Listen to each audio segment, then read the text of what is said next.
Depuis quelques minutes, je vous raconte des choses assez abstraites, donc on va voir ensemble le cas d'une technologie qu'on utilise tous. Dans les années 70, dans les laboratoires de l'Université de Toronto, les étudiants s'affairent à essayer de créer un concept qui n'a jamais existé auparavant. La possibilité d'avoir un écran tactile contrôlable en plusieurs points différents. On en est encore au stade expérimental et c'est assez rudimentaire. Mais ces recherches vont être utilisées par une entreprise au nom de Fingerworks dans les années 90. On va sortir plusieurs produits basés sur des technologies nommées multitouch. Bon, on va pas se le cacher, ça parle aujourd'hui à absolument personne, sauf pour Apple. Parce que pour Apple, ces bribes de technologie, c'est une vraie mine d'or et des années d'informations et de tests. Mais c'est aussi des brevets fondamentaux qui vont avoir un impact super important. Parce que Fingerworks possédait des brevets du multitouch, notamment sur les technologies qui permettent de zoomer avec plusieurs doigts, ou encore le fameux swipe.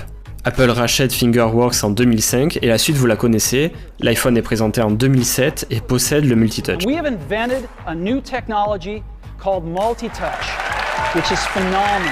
Dès la première seconde, vous pouvez voir le Swipe to Unlock qui était déjà un élément distinctif à l'époque. Des fonctionnalités envahissent les téléphones de la marque, comme le mouvement pincé pour zoomer sur une photo ou bien pour dézoomer.